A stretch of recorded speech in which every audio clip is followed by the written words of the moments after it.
नमस्कार दोस्तों, मैं सुनील सिंह चौहान आपके अपने चैनल सूर्यवंशम ज्ञान सागर में आपका स्वागत करता हूं, अभिनंदन करता हूं।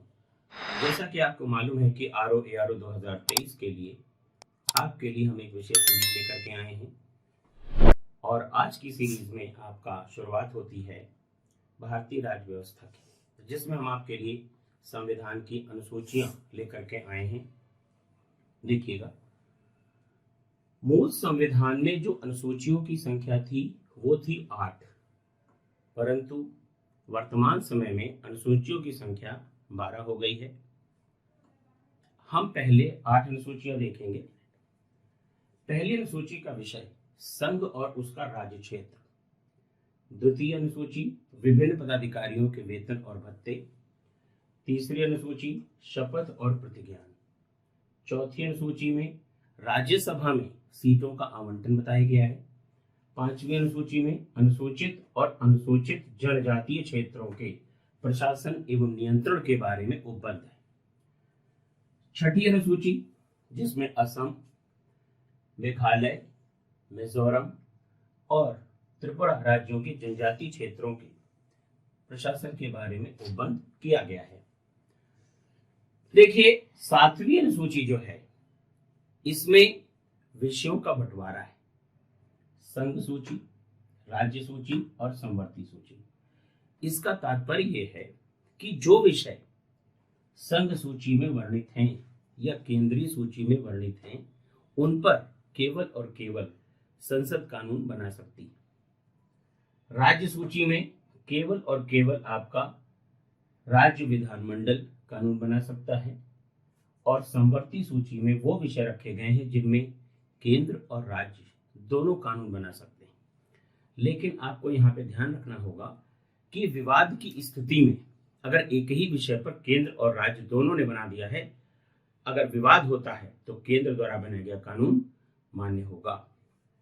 आठवीं अनुसूची, देखिए मित्रों, मूल संविधान में केवल 14 भाषाएं थीं आठवीं अनुसूची में, परंतु वर्तमान समय में 22 भाषाओं का वर्णन है।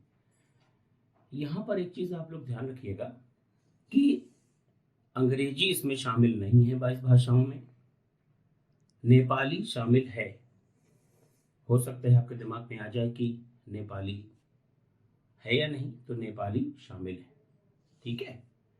अब यहां पर आपको ये जानना होगा कि 14 भाषाओं के बाद एक भाषा जोड़ी गई, फिर 3 भाषाएं जोड़ी गई और फिर 4 भाषाएं जोड़ी गई।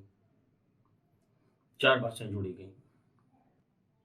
अब आगे देखिए, 9वीं अनुसूची का विषय है विधि मान्यकरण। अब देखिए, विधि मान्यकरण का मतलब ये है कि जब देश आजाद हुआ उस समय कुछ ऐसे कानूनों की आवश्यकता थी, जैसे भूमि सुधार। उसके लिए विधि मान्यकरण की स्थिति लाना बहुत आवश्यक था। विधि मान्यकरण का मतलब यह है कि जिसको जो भी विषय आएगा वो कानून के द्वारा मान्य होगा और इसके लिए आप कोर्ट नहीं जा सकते। वाद योग्य नहीं था, जिसमें सबसे बड़ी समस्या थी पंडित जवाहरलाल नेहरू के सामने भूमि सुधार की। लेकिन केशवानंद भारतीवाद के पश्चात ये वाद योग्य है।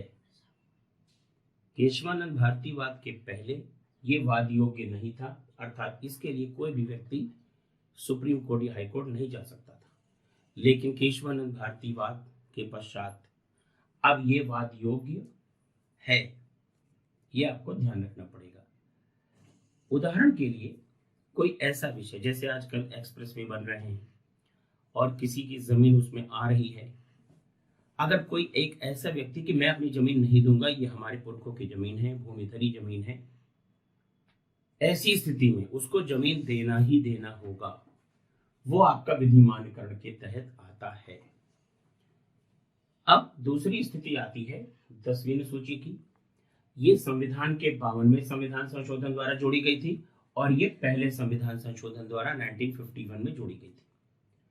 तो 52वें संविधान संशोधन द्वारा दल बदल से संबंधित प्रावधान लाए गए। देखिए मित्रों, ये राजीव गांधी जी का समय था और दल बदल से संबंधित इस कानून की बहुत ही आवश्यकता थी। लोग लड़ते एक सिंबल पर थे और उसके बाद पार्टी छोड़कर दूसरे के साथ चले जाते थे। तो सदस्यता कैसे बचेगी या कैसे निरस्त हो जाएगी, उसके लिए संविधान में 10वीं सूची जोड़ करके दल बदल से संबंधित प्रावधान किए गए, ताकि जो सदस्यगण हैं, चाहे वो लोकसभा के हों, विधानसभा के हों, उन पर एक नियंत्रण लगाया जा सके। अब 11वीं अनुसूची ये 73वें संविधान संशोधन द्वारा जोड़ी गई और ये 11वीं अनुसूची ही है जिसने तृणमूल लोकतंत्र को भारत में स्थापित किया है। वैसे तो हमारे यहाँ पंचायतें प्राचीन समय से हैं, वैदिक समय से हैं, लेकिन 11वीं अनुसूची जोड़ करके पंचायती राज में एक बहुत क्रांतिकारी परिवर्तन किया गया। वर्तमान समय में भारत में पंचायती राज में आपके 29 विषयों पर अधिकार दिया गया है और ये त्रिस्तरीय है, जिसमें ग्राम पंचायत,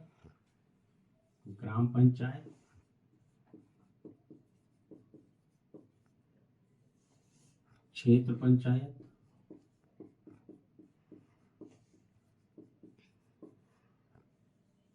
और मित्रों जिला पंचायत।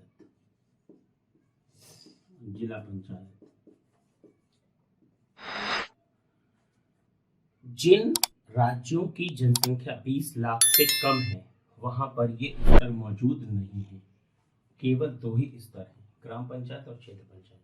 लेकिन जिन राज्यों की जनसंख्या 20 लाख से ऊपर है वहां पर ये तीनों स्तर विद्यमान हैं, ग्राम पंचायत, क्षेत्र पंचायत और जिला पंचायत।